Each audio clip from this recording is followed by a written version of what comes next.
নমস্কার বন্ধুরা, আমি শ্রাবণী। আমি চলে এসেছি আরও একটি রেসিপি নিয়ে। চলো রেসিপিটি তাহলে একবার দেখে নিই। আজকের রেসিপি লাউ চিকেন। এখন তো বেশ গরম পড়েছে, আর এই গরমে লাউ খাওয়া স্বাস্থ্যের পক্ষে খুব ভালো। সেই কথা ভেবেই আমি লাউ চিকেন রেসিপিটি তৈরি করলাম। আমার ভিডিওটা পুরোটা দেখার অনুরোধ রইল।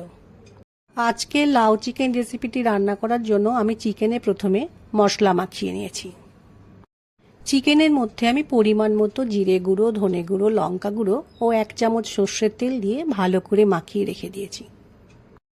30 মিনিট মতো মশলা মাখিয়ে রেখে দিলেই হবে।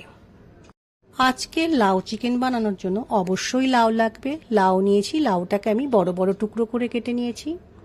বড় টুকরো করে কেটেছি এই কারণেই যাতে চিকেনের সঙ্গে রান্না করার সময় গলে না যায়। রান্নার প্রথমে কড়াইয়ে আমি সর্ষের তেল দিয়ে নিলাম। তেলটা গরম হয়ে গেছে, এখন গোটা জিরে ফোড়নে দিলাম আর অল্প রাঁধুনি দিলাম। এই রাঁধুনিটা দিলে খেতে খুব ভালো লাগে। আর দিয়ে নিলাম একটা শুকনো লঙ্কা, দারচিনি ও ছোট এলাচ। ফোড়নটাকে একটু সময় ভালো করে ভেজে নিতে হবে। এই ফোড়নটা ভাজার সময় রাঁধুনি দেওয়াতে খুব সুন্দর একটা গন্ধ বেরোচ্ছে। কেটে রাখা পেঁয়াজ কড়াইয়ের মধ্যে দিয়ে দিলাম আর দিয়ে নিলাম কয়েকটা গোটা রসুন। পেঁয়াজ রসুনটা এখন হালকা করে একটু ভেজে নেব। এই পেঁয়াজ রসুন ভাজার সময় একটু চিনি আর লঙ্কা গুঁড়ো দিলে কালারটা খুব ভালো হয়। আমি কিন্তু কালারের জন্য কাশ্মীরি মির্চ লঙ্কা গুঁড়ো দিয়ে দিলাম। চিনি ও লঙ্কা গুঁড়ো ভালো করে পেঁয়াজ রসুনের মধ্যে মিশিয়ে নিয়ে একটু সময় রান্নাটা করে নেব।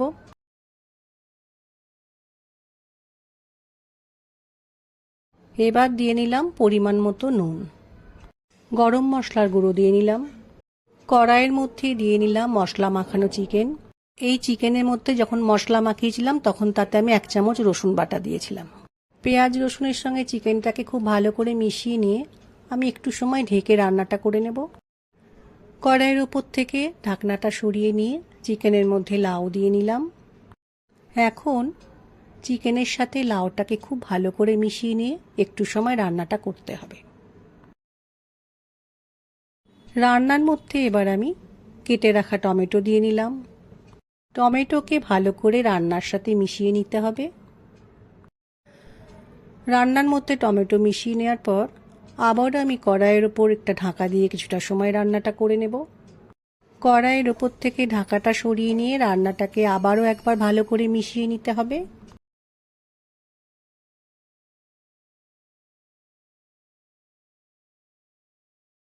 চিকেন খুব ভালোভাবে কষানো হয়ে গেছে।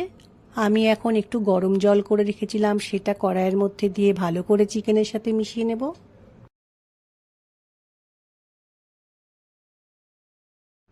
রান্নাটা ফুটে উঠেছে, আবার আমি কড়াইয়ের ওপর ঢাকা দিয়ে একটু সময় রান্নাটা করে নেব।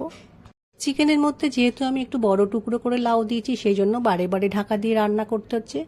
এখন রান্নার মধ্যে একটু আদা বাটা দিয়ে নিলাম আর দিয়ে নিলাম অল্প একটু ধনেপাতা কুচি। ধনেপাতা কুচি ও আদা বাটা রান্নার মধ্যে খুব ভালো করে মিশিয়ে নেব।